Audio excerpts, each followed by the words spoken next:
মুসলমান বন্ধুরা আমার, আল্লাহ সুবহানাহু ওয়া তাআলা নিয়ামত সম্পর্কে তার কালামুল্লাহর মধ্যে বলেন, আল্লাহ বলেন ওয়ালাউ আন্নামা ফিল আরদি মিন শাজারাতিন আকলাম মিন শাজারাতিন আকলামু ওয়াল বাহরু ইয়ামুদ্দুহু মিন বা'দিহি সাবআতু আবহুরিম মা নাফিদাত কালিমাতুল্লাহ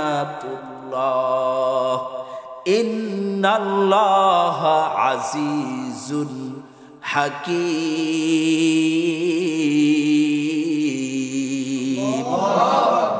মুসলমান বন্ধুরা আমার, আল্লাহ সুবহানাহু ওয়া তাআলা আমাকে আপনাকে কত পরিমাণে নিয়ামত দিয়েছেন আল্লাহ নিজেই বাতলিয়ে দিচ্ছেন। আল্লাহ বলেন, এরে বান্দা, তাম পৃথিবীর বৃক্ষলতাগুলিকে তুমি কলম বানাও, এরপরে এক জায়গায় জমা করো। তাম পৃথিবীর 7 সাগরের পানিগুলিকে তুমি দোয়াত বানাও, কালি বানাও। এরপরে তুমি তোমার জীবনের শুরু থেকে নিয়া, তুমি তোমার 63 বছরের জীবনের শুরু থেকে নিয়া, তুমি তোমার 74 বছরের জীবনের শুরু থেকে নিয়া, তুমি তোমার 100 বছরের জীবনের শুরু থেকে নিয়া, এভাবে জীবনের শুরু থেকে নিয়া শেষ পর্যন্ত একটা একটা করে নিয়ামতগুলি গণনা করো, একটা একটা করে সর্বক্ষণের জন্য নিয়ামতগুলি গণনা করবা। গণনা করতে করতে তোমার জীবন শেষ হয়ে যাবে, কিন্তু আমি আল্লাহর দেওয়া নিয়ামতগুলি গণনা করে শেষ করতে পারবা না। কথা বলেন ঠিক না ঠিক? আমার আল্লাহ এত পরিমাণে নিয়ামত দিয়েছেন। আল্লাহ আরেক আয়াতে পাকের মধ্যে বলেন, ওয়া ইন তাউদ্দু নি'মাতাল্লাহ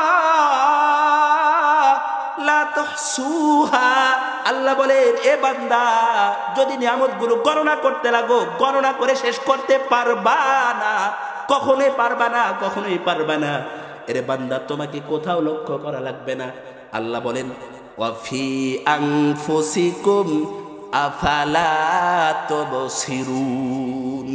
আল্লাহ বলেন, এ কোথাও লক্ষ্য করা লাগবে না, শুধুমাত্র তুমি তোমার 3.5 হাত বডির মধ্যে একটু লক্ষ্য করে দেখো না, কত পরিমাণে আমি আল্লাহ নিয়ামত দিয়েছি। আমি তোমাকে সুস্থ হাত দান করেছি, আমি তোমাকে সুস্থ পা দান করেছি, আমি তোমাকে সুস্থ চেহারা দিয়েছি, আমি তোমাকে সুস্থ জবান দান করেছি। এসব কিছুর দাম কত দাম। এর বান্দা, একটু ভেবে দেখো, একটু চিন্তা করে দেখো না, কত দামি দামি নিয়ামত আমি আল্লাহ তোমাদেরকে দিয়েছি। কথা বলেন ঠিক না ঠিক? আমাদেরকে কত নিয়ামত দিয়েছেন। আল্লাহু আকবার, আল্লাহু আকবার।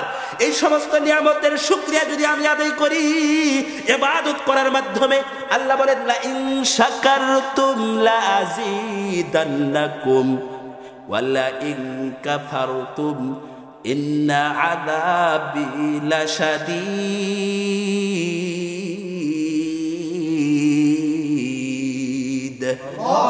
আল্লাহ বলেন, তুমি যদি নিয়ামতগুলির শুকরিয়া আদায় করো, আমি তোমার নিয়ামতগুলি বাড়িয়ে দেব। আর যদি তুমি বান্দা নিয়ামতগুলির নাশুকরি করো রে, আমি আল্লাহ তোমাকে বিপদের মধ্যে ফালাই দেব। কথা বলেন ঠিক না ঠিক? আমি যদি নিয়ামতের শুকরিয়া আদায় করি, তাহলে অবশ্যই আমার আল্লাহ ওয়াদা দিয়েছেন। কোথায় ওয়াদা দিয়েছেন? কোরআনের মধ্যে ওয়াদা দিয়েছেন। কোরআনের মধ্যে কোনো সন্দেহ নাই, মিথ্যা তো দূরের কথা, কোনো সন্দেহ নাই। অবশ্যই আমার আল্লাহ আমাদেরকে নিয়ামত বাড়িয়ে দিবেন। কথা বলেন ঠিক না ঠিক? তাহলে নিয়ামতের শুকরিয়া আদায় করার দরকার আছে না নাই? কথা বলেন। অবশ্যই নিয়ামতের শুকরিয়া আদায় করার দরকার আছে। এই নিয়ামতের শুকরিয়া আদায় করব ইবাদতের মাধ্যমে। কথা বলেন ঠিক না ঠিক?